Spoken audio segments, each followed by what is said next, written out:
बाहर नहीं आती।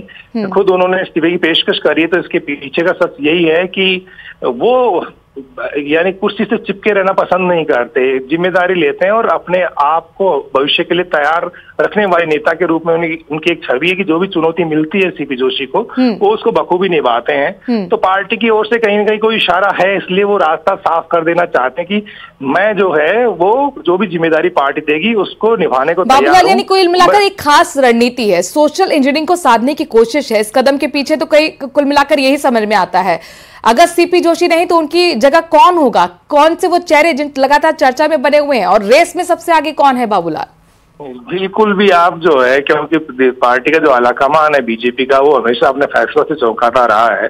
और यहाँ पर आप किसी के नाम को लेकर के चर्चा करें कि ये बन सकते हैं, वो बन सकते हैं, तो कई बार इस तरह के जो दावे हैं वो यानी कि सही साबित नहीं होते हैं आज की बीजेपी में। और क्योंकि अमित शाह है, प्रधानमंत्री नरेंद्र मोदी हैं, उनको कौन पसंद है, उनकी चॉइस कौन है, इसके लिए उनका एक बहुत बड़ा होमवर्क होता है। उनके अपने सोर्सेज होते हैं, उनकी अपनी इंटेलिजेंस होती है, उनको सारी चीजों का पता होता है, और उनको वही नेता पसंद आएगा जो पार्टी के लिए कारगर साबित होगा, जिसमें भविष्य की चुनौतियों का मुकाबला करने की कुव्वत होगी।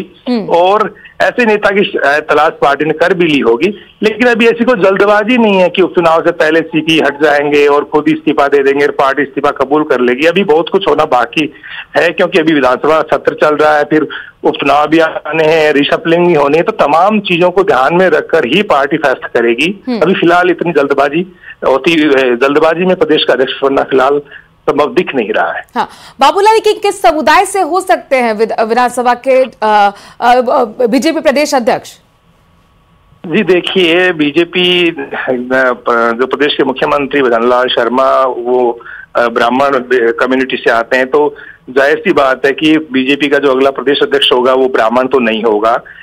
जो कोई बड़ी जाति जिसको प्रतिनिधित्व सरकार में कम मिला है, उसको साधने की कोशिश होगी, ताकि एक बड़ा वर्ग पार्टी के साथ में खड़ा रहे और जिससे उपचुनाव में उसका फायदा भी मिले और पार्टी के काडर को और ज्यादा मजबूत करने की दिशा में वो काम कर सके, और जो केंद्र की और राज्य सरकार की जो फ्लैगशिप स्कीम है उनको धरातल पर ले जाए, और काडर को हमेशा साथ लेकर के जो भी चुनौतियां आएंगी आने वाले दिनों में, पंचायत राज के चुनाव आएंगे, स्थानीय निकाय के चुनाव आएंगे, तो उसमें उनके जो फेस की वैल्यू है उसका फायदा पार्टी को मिल सके। इस तरह की छवि वाला एक नेता चाहिए बीजेपी को, जिसको प्रदेश अध्यक्ष बनाना पसंद करेंगे। निर्विवाद नेता की तलाश जरूर होगी, लग यही रहा कि ऐसे चेहरे की तलाश जरूर दिल्ली ने कर ली होगी और उसका ही नाम सामने आएगा। बने रहिए बाबूलाल हमारे साथ। इस वक्त की बड़ी खबर ब्रेक करते हुए बाबूलाल हमारे साथ, सुधीर शर्मा वरिष्ठ संवाददाता भी न्यूज रूम से जुड़ गए, सीधे सुधीर शर्मा का रुख करते हैं। सुधीर शर्मा जी, बहुत बड़ी खबर है, राजस्थान बीजेपी से जुड़ी हुई, सीपी जोशी ने इस्तीफे की पेशकश कर दी है। इस पेशकश के पीछे की क्या वजह आप समझ पा रहे हैं?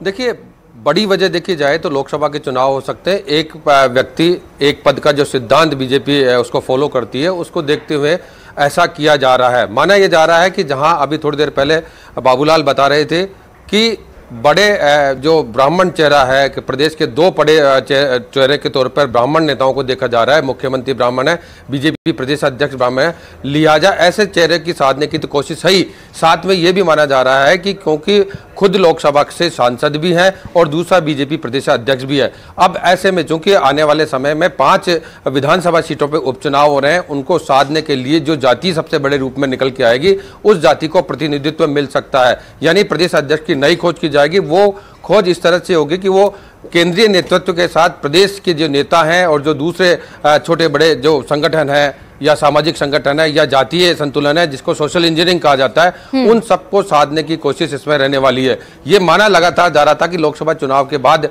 इस तरह का रहेगा, लेकिन वो फिलहाल होता नजर नहीं आ रहा था। लेकिन पिछले महीने भी लगातार ये बात हो रही थी कि प्रदेश में बीजेपी का अध्यक्ष बदला जाएगा, लेकिन अब चूंकि आगे से ही खुद ने ही सीपी जोशी ने पेशकश कर दी आला कमान के सामने, जिसमें तो सबसे बड़े तौर पे चेंजेस कब होंगे? क्या ये माना जाए उपचुनाव से पहले होंगे या उपचुनाव के बाद होंगे?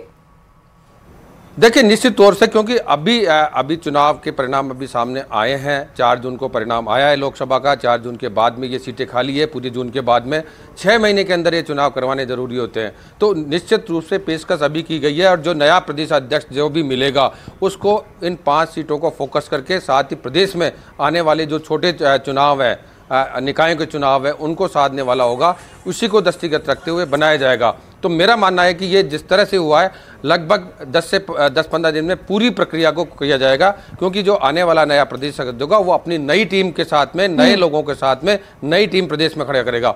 तो निश्चित रूप से ये माना जा सकता है, क्योंकि आगे से पेशकश हुई है, ऊपर से पेशकश होती तो अलग बात होती। उन्होंने खुद पेशकश की है, इसलिए बदला जाना तय माना जा रहा है। लेकिन बीच में ये बात आई थी कि वही बने रहेंगे, लेकिन अब क्योंकि खुद ने ही पेशकश कर दी तो ऐसे में बदला जाना पूरी तरह से तय हो चुका है। सुधीर शर्मा जी, आप भी बेहतर तरीके से जानते हैं बीजेपी का काम करने का तरीका है कि जो भी वो कदम उठाती है उससे पहले कई बार सोच विचार होते हैं, कई बैठकें होती हैं, बड़ी रणनीति होती है। तो सीपी जोशी की जगह अगर कोई बीजेपी का प्रदेश अध्यक्ष लाया जाता है तो वो कौन सा चेहरा हो सकता है, किस समुदाय से हो सकता है और उसके जरिए किस तरह से जो राजनीति है राजस्थान की उसको साधने की कोशिश होगी?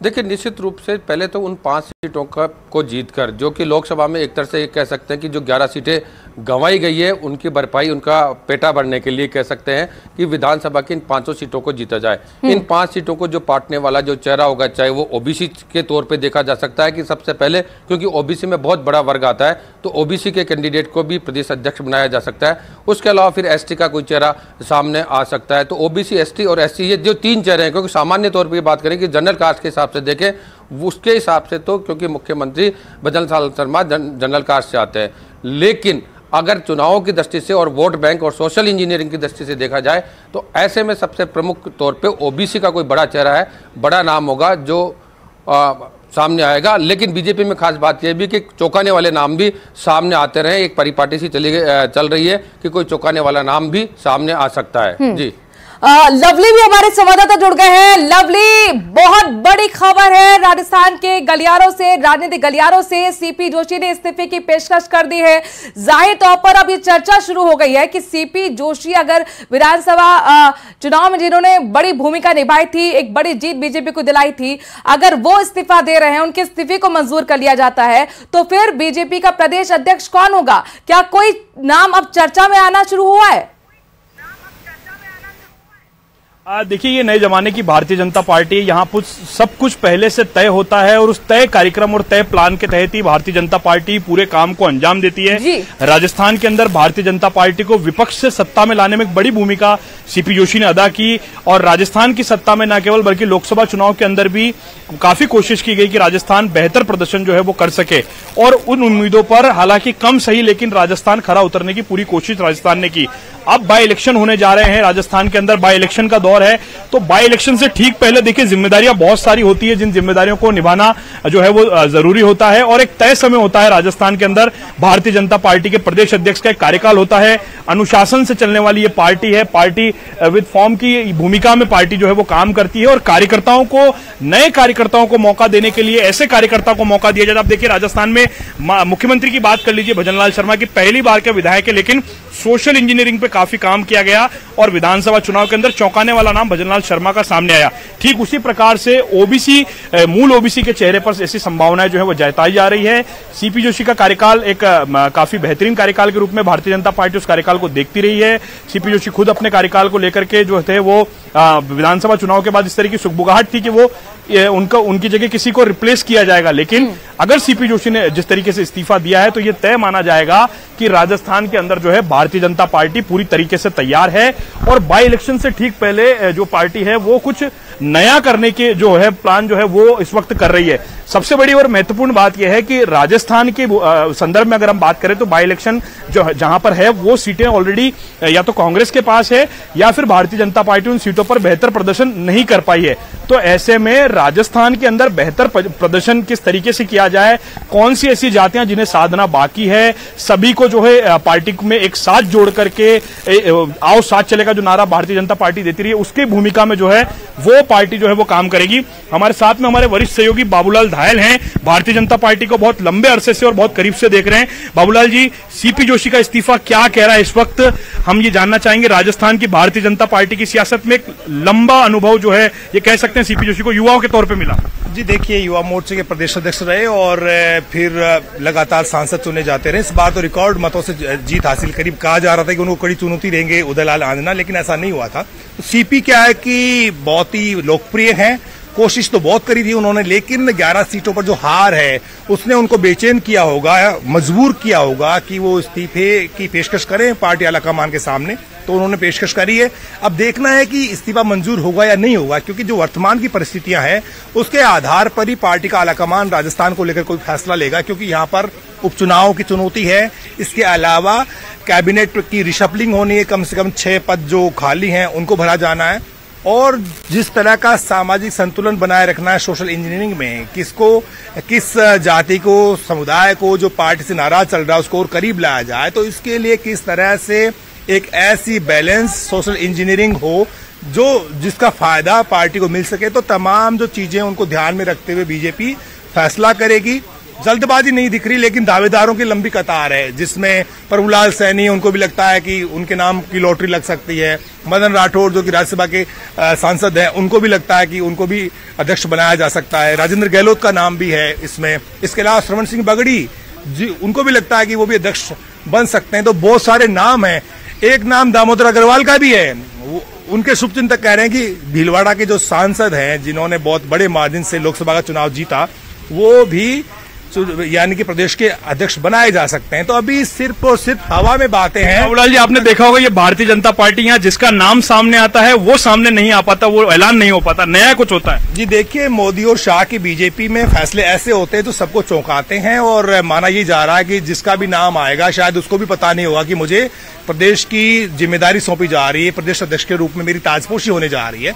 तो अभी जो है बहुत कुछ होमवर्क हुआ होगा, और क्योंकि सीपी जोशी आते हैं कि वो उतना बेस्ट परफॉर्म नहीं कर पाए जितने की दरकार थी, और पार्टी के आलाकमान के सामने उन्होंने स्वीकार किया है कि देखिए, मैं जो है सारी सीटें नहीं जिता पाया। हमें बहुत यकीन था कि राजस्थान के मतदाता सारी की सारी सीटें बीजेपी की झोली में डालेंगे, लेकिन इस बार जो कुछ चीजें हुई हैं तो उन्होंने जिम्मेदारी कबूल की है, और खुद आगे बढ़ करके इस्तीफे की पेशकश करना ये बताता है कि सीपी एक बड़े नेता हैं, सीपी बहुत मैच्योर लीडर हैं, और सीपी जो है भविष्य की चुनौतियों के लिए बीजेपी को तैयार रखना चाहते हैं। वो नहीं चाहते कि वक्त गुजरे और जो नेता यानी कि किसी के नाम का ऐलान होने में ज्यादा अगर वक्त लगता है, तो हमने देखा सीपी जोशी बहुत उपचुनाव की जो थे बाई इलेक्शन को लेकर तमाम रणनीति वो बनाने में जुटे हुए थे।